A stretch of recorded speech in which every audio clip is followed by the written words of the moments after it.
What's up, humans, and welcome to a new Psicoactivo. Happy Friday, everybody. Okay, I've been gathering information for months now that after James Lacatski's interview, I feel more confident releasing because this has been happening for months now, but I needed to hear something as damning as what James Lacatski said in order to realize that the UFO Investigation Office is now actively being undertaken by a different agency because AARO is no longer to be trusted, and everybody knows that by now. I know that there's a lot of good people in there, more than likely, good agents, but that organization was put out with a single purpose that James Lacatski recently stated on Weaponized, and I gotta show you what he said. So here it is. An angle of information we are interested in. You have been lied to and you're not interested in it? Then what exactly are you interested in? The interview and information discussed would also be held in confidence, as we have demonstrated with all persons we have interviewed since 2022 when this began. Oh, by the way, you should have received notice last Friday that your adoption request completed staffing. That's on the 2 books. So that's good news. Now AARO is reviewing books? Wow. What is the purpose of that? So this is damning for AARO, because if this is real and it is happening, it means that they're taking it upon themselves to become the authority on what can and cannot be approved. And as far as Lacatski was concerned, he didn't have to go to AARO to do that. He had to go to a different place.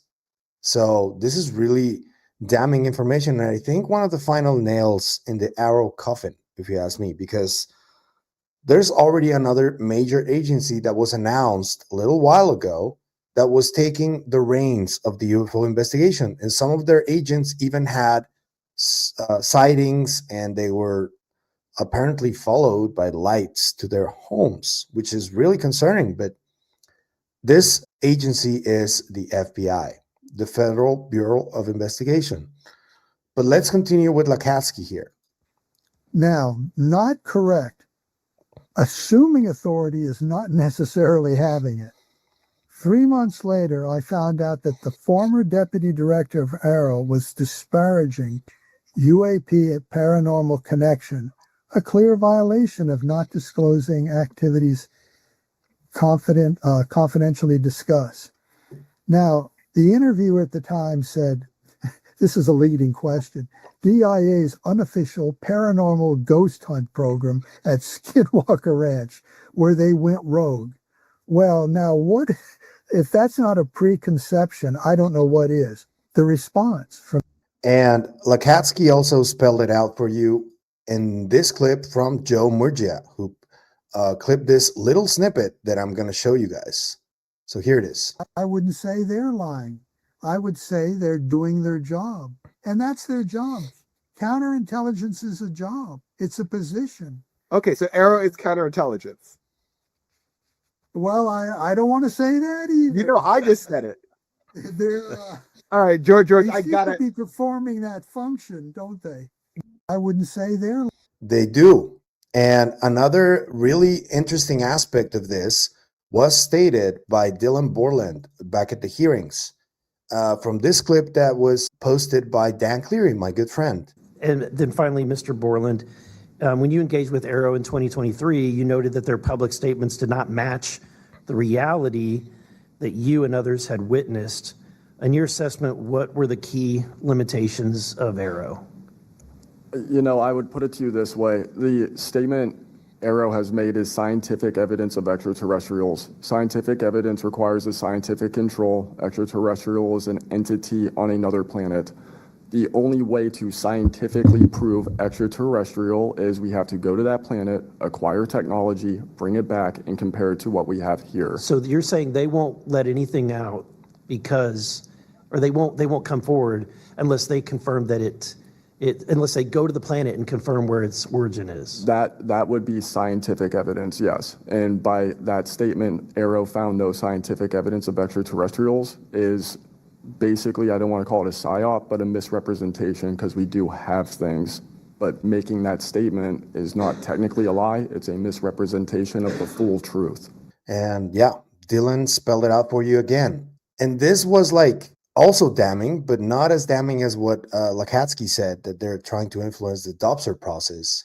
But enough of AARO, because I did want to point out the reason why the UFO investigations are now being held by a different entity, such as the FBI, who are taking this a lot more seriously and are not doing it as a counterintelligence operation, as Lacatski claims they are. And if you have noticed, AARO is not really that active these days. And whatever they put out is not really that compelling of a content or proof of anything. And again, I tell you, there must be good people in there, but they don't have control over what they're doing. Somebody else does above them. The initial clues that the FBI was already looking into this came from first, the very first ones I saw were an Eric Burleson statement on Askapol, where he stated that different people on the FBI UAP team have actually seen objects. So this is like sort of a life imitating art, because the X-Files is a thing since the 90s. And these are FBI agents as well who are trying to take it seriously, but are really confused. And it seems like a lot of these agents are basing their investigations on personal experiences that they did have. So the very first notion that I had that this matter was being completely taken over by the FBI was this. This is a statement from Jay Stratton he did a few months ago, where he discusses how involved he is with the FBI. And I reported on this when it happened, but it's nice to reread it so you understand what's going on here. Jay Stratton says, I've noticed a growing wave of speculation suggesting that the FBI only recently became involved in the UAP issue. As someone who has worked closely with the FBI for many years, I want to offer some clarity. The FBI has long taken the UAP issue extremely seriously. When I began building the U.S. government's UAP task force 7 years ago, drawing on the foundation and insights I developed from creating prior government UAP efforts, the FBI was one of my early stops.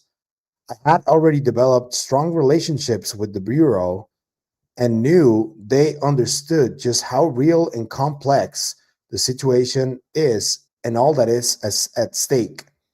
From the start, the FBI was key partner and brought the full weight of their enterprise to support the mission.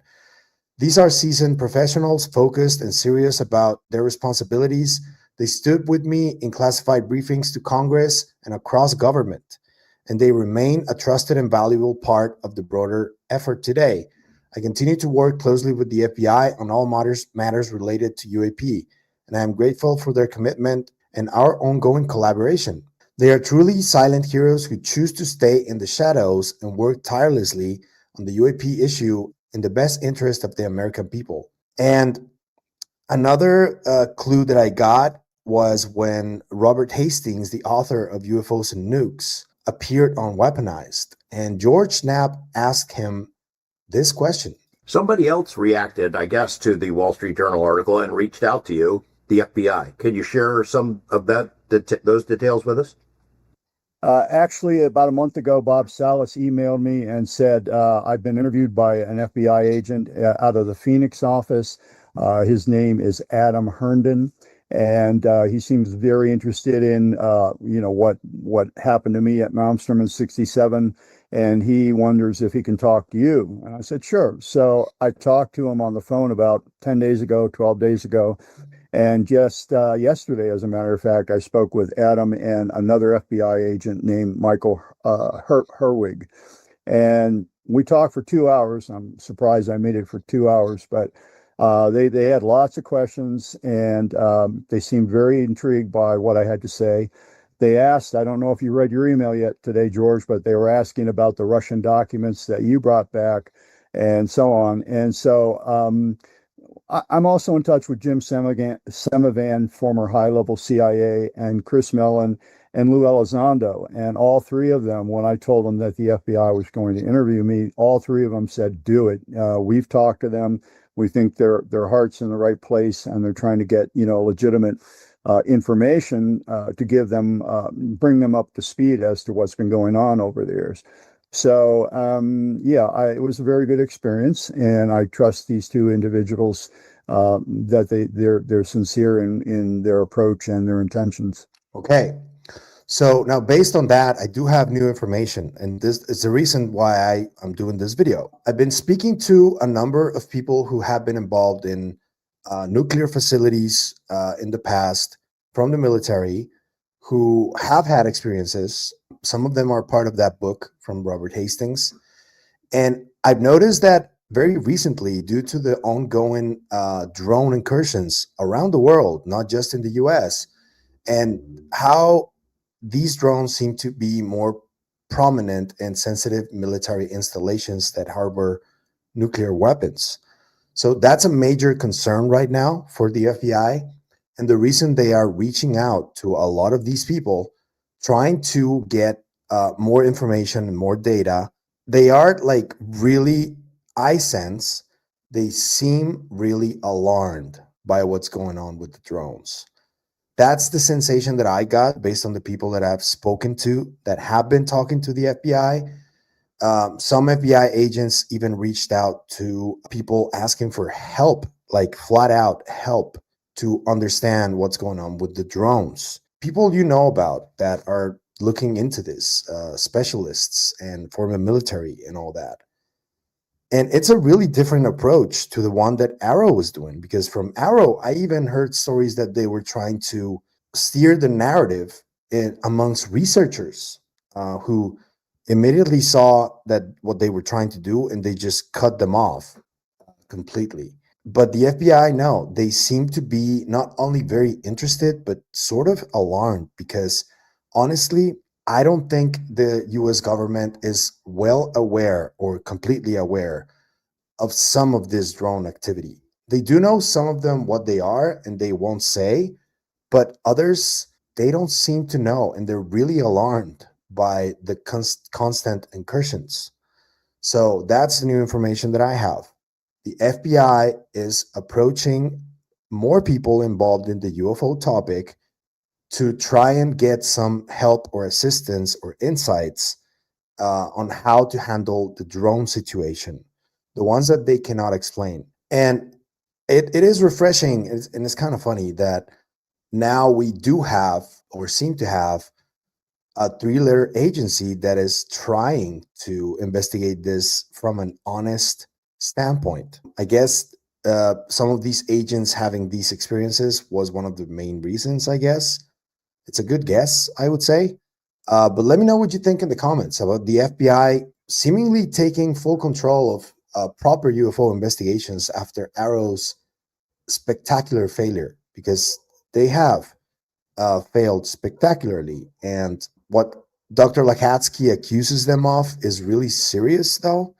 I would try and look at, for example, Kirsten Gillibrand, who has always been very supportive of AARO, and see if her mind has changed, because you can only imagine she's one of the people who has championed AARO the most, and they've only disappointed her so far. So maybe somebody could ask her what's going on there, what she thinks now about AARO, and what do you think the FBI will uncover if they continue to do this research from an honest perspective? Let me know in the comments. If you like the content you see, I'm going to ask you to like, share, comment, hype, subscribe, and hit the bell icon.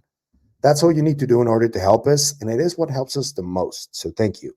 But if you want to support us in other ways, there's a few links down there you can choose from. You can become a member on YouTube, or you can support us through KGRA. Anything you choose to do is always appreciated, so thank you. That's it for me today on this video, but I'll see you guys in the next one. Remember, stay curious and inquisitive like those FBI agents, always.